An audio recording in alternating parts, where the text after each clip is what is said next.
Silakan.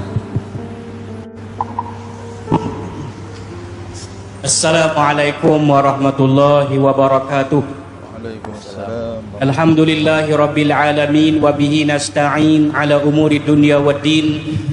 Wassalatu wassalamu ala rasulil amin sayyidina Muhammadin asyrafil anbiya wal mursalin wa ala alihi wa sahbihi ajma'in, thumma amma ba'du. Alhamdulillah. Terima kasih kepada yang berbahagia Ustaz pengacara majlis, yang berbahagia Datuk Abdul Ghani Layas Zulkifli bin Zainuddin, Pengarah Jabatan Hal Ehwal Agama Islam Negeri Kedah Darul Aman, yang menyaksikan siaran kita secara langsung. Yang berbahagia Datuk Syekh Ismi Anwar bin Haji Abdul Halim, Timbalan Pengarah Operasi Jabatan Hal Ehwal Agama Islam Negeri Kedah, merangkap pengurusi dan tuan kuasa pengurusan Masjid Zahir. Yang berbahagia Tuan Syekh Zainul Jamal bin Abdul Ghani, Ketua Penolong Pengarah Bahagian Pengurusan Masjid dan Surau, merangkap Timbalan Pengurusi 2 Jawatan Kuasa Pengurusan Masjid Zahir. Yang berbahagia Tuan Syekh Muhammad Naim bin Haji Ahmad, Imam Besar Masjid Negeri Masjid Zahir Negeri Kedah Darul Aman, merangkap Syahusaha Jawatan Kuasa Pengurusan Masjid Zahir.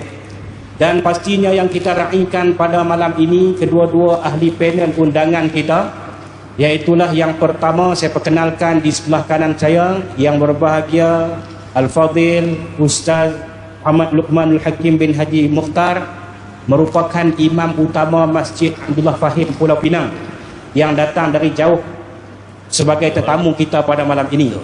Dan ahli panel kita yang kedua, yang berkongsi nama dengan saya, Datuk. Nama kami sama, bin tak sama, saiz pun tak sama juga. Itu confirm lah kan. Walaupun ustaz dia paling tinggi, tapi saya tetap paling comel. Itu dia memang tak lawan saya lah. Yang berbahagia Al-Fadhil Ustaz Muhammad Lutfi Amir bin Haji Abdullah, merupakan pensyarah utama Polimas Citra. Dua-dua orang ni utama. Satu imam utama, satu lagi pensyarah utama. Kira paling utama lah. Kira Masjid Zahir jemput pada malam ni semua utama-utama semua, alhamdulillah. Saya seorang lah tak apa utama, tapi depa dua-dua tak boleh lawan saya punya comel lah. Baik. Jadi tuan-tuan dan puan-puan, alhamdulillah, syukur pada Allah Subhanahu wa taala pada malam ini Allah Subhanahu wa taala memberi ruang dan peluang dan juga menjemput hati-hati kita semua untuk kita hadir ke Masjid Zahir Negeri Kedah ini, bersama-sama kita meraihkan majlis Forum Istiqbal Ramadan dan majlis pelancaran Ihya Ramadan 1444 2023 Hijriah, yang mana kita semua sedang membuat persediaan untuk kita masuk ke dalam gerbang Ramadan ini. Maka tuan-tuan dan puan-puan yang dirahmati Allah sekalian, majlis ilmu seumpama ini sangat dianjurkan kepada kita supaya kita ada persediaan nak masuk majlis ataupun nak masuk bulan Ramadan Al-Mubarak ini. Namun begitu tuan-tuan, undangan kita pada malam ini kedua-dua ahli panel yang apabila dapat mikrofon dia susah nak berhenti. Jadi saya punya kuasa sebagai moderator malam ini, kita bagi masa kepada mereka berdua. Round yang pertama lebih kurang 25 minit seorang, dan round yang kedua lebih kurang 5 minit seorang, insya-Allah. Mudah-mudahan ada kebaikannya. Baik. Yang berbahagia Datuk, tuan-tuan dan puan-puan, kita mulakan pusingan yang pertama dalam forum Ehwal Islam kita pada malam ini, Istiqbal Ramadan kita pada malam ini. Soalan pertama saya ajukan kepada yang berbahagia Al-Fadhil Ustaz Luqmanul Hakim, iaitu Ustaz, bila kita nak menyambut Ramadan ni kan, macam kita nak tunggu orang mai rumah kita jugalah. Macam Masjid Zahir nak buat majlis pada malam ni kan, dia nak sambut Datuk, nak sambut kita, maka mereka buat persediaan, kapet dicuci bersih, aircon pun semua cukup lengkap. Kita pun nak menghadapi Ramadan ini perlu ada persediaan. Antaranya ialah persediaan ilmu itu sendirilah. Jadi pada malam ini saya nak minta penjelasan daripada yang bahagia Ustaz, iaitu bila kita nak masuk Ramadan ni, kadang-kadang orang masuk tu masuk puasa begitu saja. Biarlah pada kali ini Ramadan yang kita akan sama-sama hadapi ini Ramadan yang mempunyai objektifnya sendiri. Jadi mohon pencerahan Ustaz, objektif Ramadan pada kali ini. Silakan yang bahagia Ustaz. Bismillahirrahmanirrahim. Assalamualaikum warahmatullahi wabarakatuh. Alhamdulillah rabbil alamin, wal aqibatu lil muttaqin, wala udwana illa 'alal zalimin. Asyhadu an la ilaha illallah wahdahu la syarika lah, وأشهد أن محمدا عبده ورسوله اللهم صل على سيدنا محمد وعلى آله وصحبه ومن تبعهم بإحسان إلى يوم الدين أما بعد أيها المؤمنون اتقوا الله أوصيكم ونفسي وإياي بتقوى الله فقد فاز المتقون. Terima kasih kepada Al-Fadhil Ustaz Lutfi Amir selaku moderator yang dilaksanakan, yang diberi tanggungjawab untuk mengepalai forum kita pada malam ini. Tuan Guru saya yang menjadi sahabat gandingan Fadhil Ustaz Lutfi Amir bin Abdullah. Seterusnya saya sebutkan sedikit barisan BBIP kita yang daripada online, yang berbahagia Datuk Pengarah Jabatan Ahli Ehwal Agama Islam Negeri Kedah, Datuk Syekh Ismi Anwar bin Abdul Halim Timbalan Pengarah, Imam Besar Masjid Negeri Masjid Zahir Syekh Muhammad Naim bin Haji Ahmad, Ketua Penolong Pengarah Bahagian Pengurusan Masjid dan Surau Syekh Zainul Jamal, barisan Ketua-Ketua Penolong Pengarah, Penolong Pengarah kanan Jabatan Ahli Ehwal Agama Islam Negeri Pulau Pinang, Ahli Jawatan Kuasa Pulau Pinang pula, Negeri Kedah. Minta maaf tu, saya kira dia buang negeri semua, duk besar Pulau Pinang. Seterusnya ahli jawatan kuasa Masjid Negeri Masjid Zahir. Tidak lupa juga kepada semua media yang hadir pada malam ini, tuan-tuan dan puan-puan, hadirin dan hadirat yang dirahmati dan dikasihi oleh Allah Subhanahu wa taala. Setiap ibadah yang Allah Subhanahu wa taala fardukan kepada kita semua mempunyai objektif dan juga mempunyai tujuan-tujuan yang tertentu. Bukan teka ibadah saja. Bila kita terjemahkan dalam pekerjaan kita sekalipun, ada ibadah ataupun ada pekerjaan yang kita mempunyai niat dan tujuan. Sebagaimana kita nak ambil contoh satu ibadah semayang, contoh dah. Allah Subhanahu wa taala kurniakan ibadah sembahyang itu kepada kita, di samping nak menjadikan kita, tujuan dia di samping nak menjadikan kita ini orang yang bersyukur kepada Allah sebagai hamba. Sebab tu baginda Nabi SAW, ketika mana Nabi banyak bangun malam, solat malam, Aisyah ditanya kepada Nabi, "Ya Rasulullah, kenapakah sampai bengkak-bengkak kaki mangkit tengah malam?"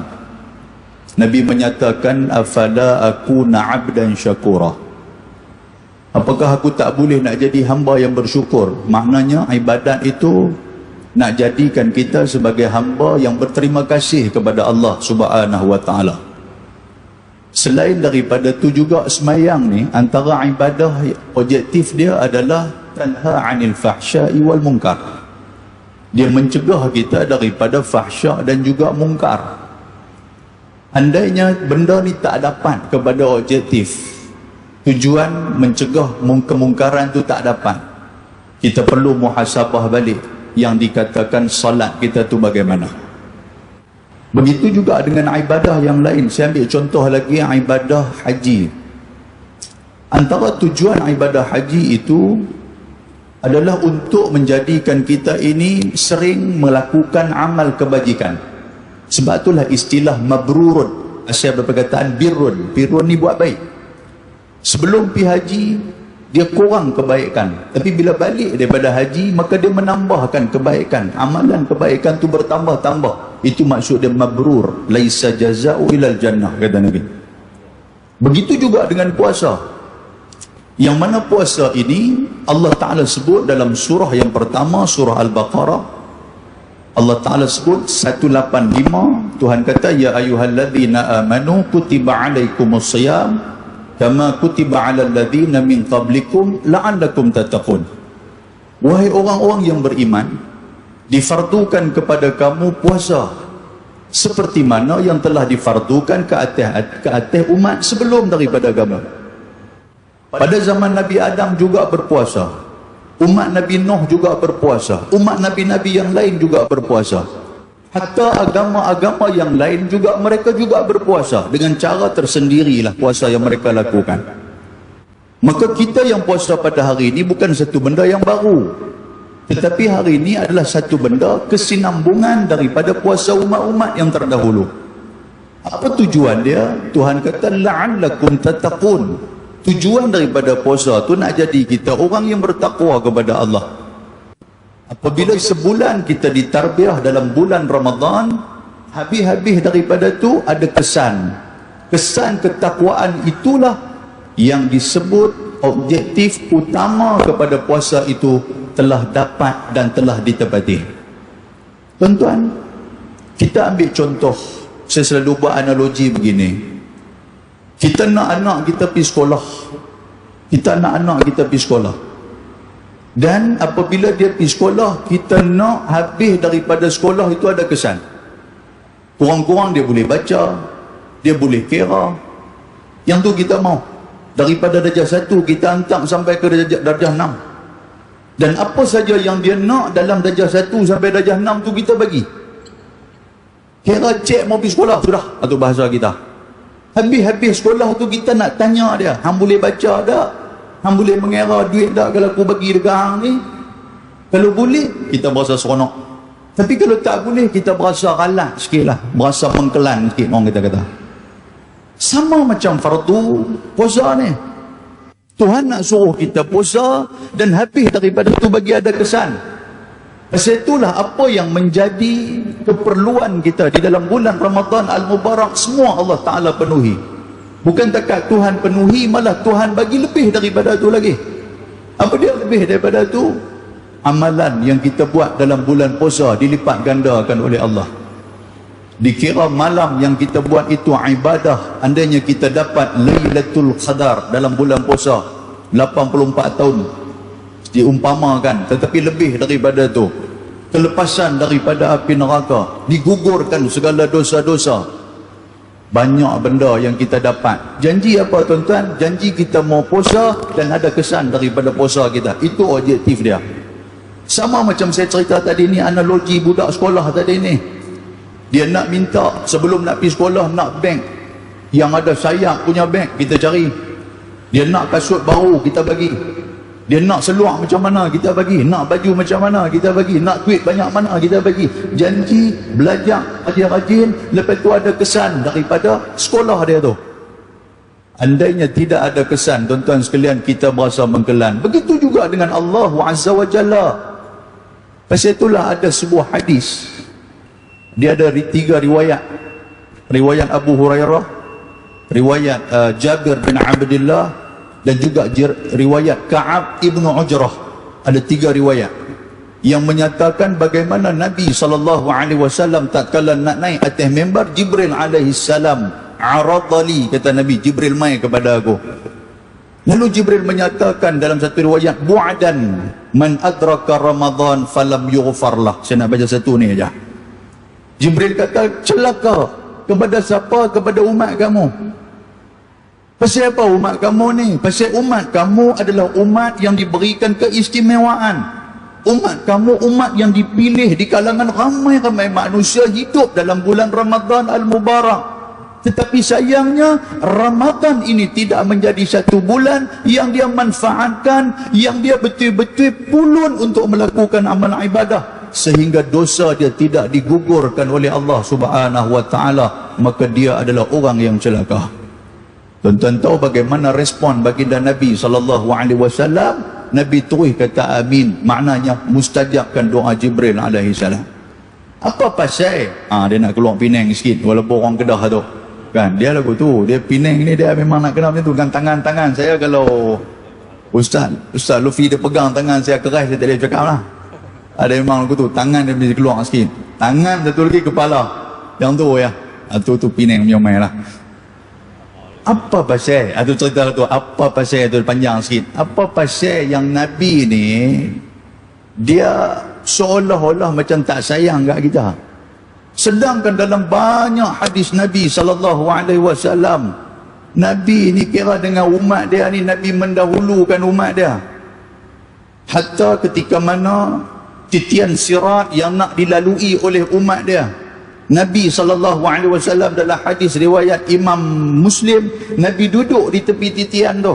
Waktu umat dia lalu, Nabi angkat tangan berdoa kepada Allah, Allahumma salim salim, ya Allah selamatkan umat aku, selamatkan umat aku daripada dunia, daripada Nabi sehat, daripada Nabi ni masih hidup, sampailah ke alam akhirat. Ingatan hati Nabi tetap kepada kita sampai tara tu. Ada sebuah lagi hadis, tapi riwayat ni dipertikaikan di sebahagian di kalangan para ulama. Ketika mana Allah Ta'ala memberi salam ke atas Nabi, Assalamu alayka ayyuhan nabiyyu wa rahmatullahi wa barakatuh. Apa jawab Nabi menjawab? Assalamu alayna wa ala ibadillah. Makna dia bukan ke atas aku saja keselamatan tu, tapi ke atas umat aku, ibadillahi salihin, kepada mereka yang soleh. Nabi sayang dekat kita. Dalam tafsir At-Tabari, ketika mana membicarakan walan tarda ankal yahud wa alam yajid, surah Ad-Duha, wala sawfa yu'tika rabbuka fatarda, wala sawfa yu'tika rabbuka fatarda. Muhammad, apa saja yang hang nak, itu bahasa kita, apa saja yang hang mau, yu'tika, la sawfa yu'tika, Tuhan mesti bagi. Tuhan bagi. Sehingga kan tuan-tuan, kita pernah baca dalam kitab Barzanji, Syekh Ja'far Al-Barzanji, warawadathul jibalu bi an takuna lahu dhahaban fa'abahu. Kan kita baca Barzanji itu.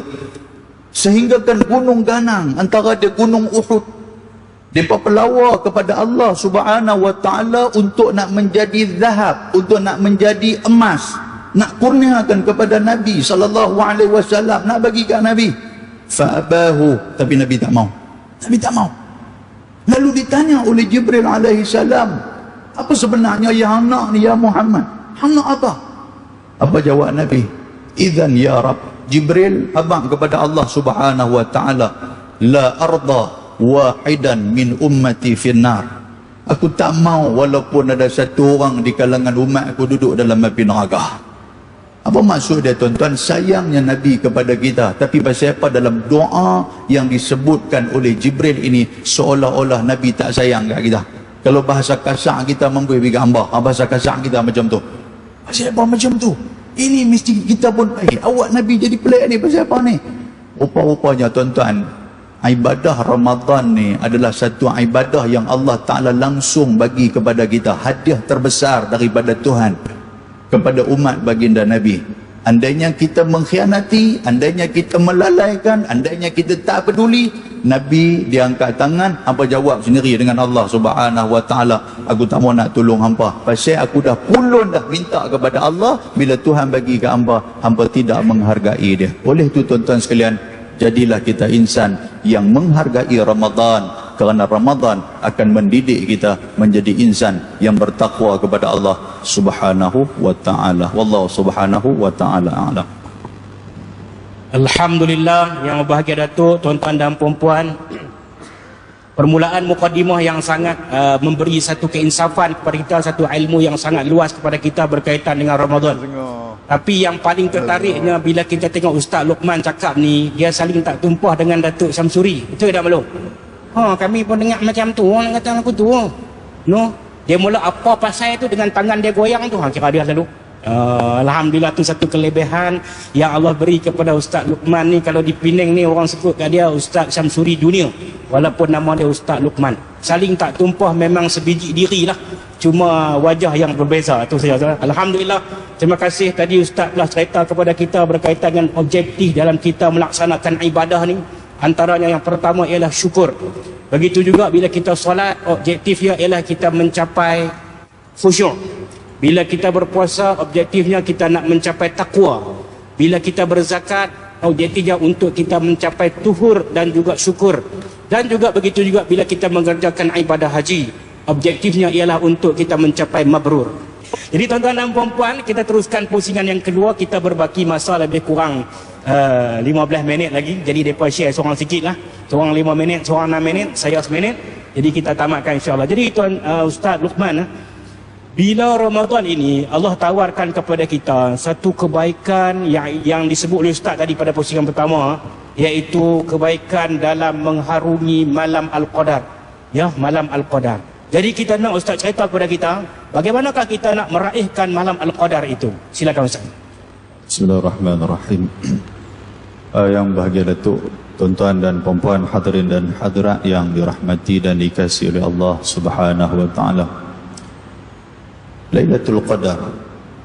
Bermula Lailatul Qadar dalam umat baginda Nabi sallallahu alaihi wasallam ketika mana Nabi menceritakan ada 4 orang di kalangan Bani Israel yang mereka itu beribadah pada malam harinya dan berjihad pada siang harinya selama 80 tahun.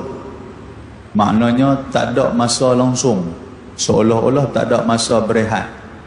Dipenuhi setiap masa itu dengan amal ibadat. Kita kalau umur 80 tahun pun tuan-tuan sekalian, ada masa kita tidur, ada masa kita lena, ada masa kita makan, ada masa kita maknanya tidak melakukan amal ibadat. Tapi yang diceritakan oleh Nabi SAW kepada para sahabat ini mengenai 4 orang, antara dia disebut dalam tafsir Al-Quranul Azim ataupun dikenali sebagai tafsir Ibnu Kathir. Nabi menyatakan 4 orang itu adalah, yang pertama adalah Nabi Zakaria, Nabi Ayub, Hizqil Ibnul Ajuz, dan yang keempat adalah Yusha' bin Nun. Ada 4 golongan ni. Sahabat Nabi ni, mereka ni memang jenis duk tamak kepada amal ibadat. Bila mereka dengar kata 84 tahun tanpa henti bersamaan dengan 1000 bulan ni payah. Sebab umat Nabi SAW dia lebih kurang dalam 60 hingga ke 70 dah. Nabi ke 84 tahun tu pun berjalan pun bergegang lutut dah waktu tu. Nak buat amal ibadat pun payah lah. Jadi bila Nabi cerita macam tu, sahabat Nabi ni teringin, kalaulah kami boleh jadi buat amal ibadat macam tu cantik. Disebabkan itulah Allah Subhanahu wa taala menurunkan suratul Al-Qadar, surah Al-Qadar. Tuhan kata, inna anzalnahu fi lailatul qadr wa ma adraka ma lailatul qadr lailatul qadri khairun min alf syahr. Bila turunnya ayat lailatul qadri khairun min alf syahr, Lailatul Qadar itu lebih baik daripada 1000 bulan yang kiraan dia tu lebih kurang 80 hingga 84 tahun. Maka sahabat Nabi ni berasa seronok dan dia berpulun betul-betul untuk nak dapat Lailatul Qadar. Bagaimana cara dia tuan-tuan sekalian? Umat Nabi ni, kita umat Nabi ni beruntung kerana kita buat amalan sedikit, pahala berganda. Yang ni yang menyebabkan Nabi Musa AS menangis. Pasal umat dia buat satu, dapat satu. Sedangkan kita buat satu, dapat berganda. Antara dia baca Quran. Siapa yang baca Quran, kata Nabi, man qara'a harfan min kitabillah falahu bihi hasanah wal hasanatu bi 10 amsalihha. Siapa yang baca satu huruf daripada Quran, dia dapat satu pahala digandakan dengan 10. Ada sambungan dia lagi, Nabi kata la aqulu alif lam mim harf walakin alifun harf wa lamun harf wa mimun harf. Nabi kata bukan alif lam itu satu huruf, tapi alif satu huruf, lam itu satu huruf, mim itu satu huruf. Maknanya 30 huruf, 30 pahala kita dapat.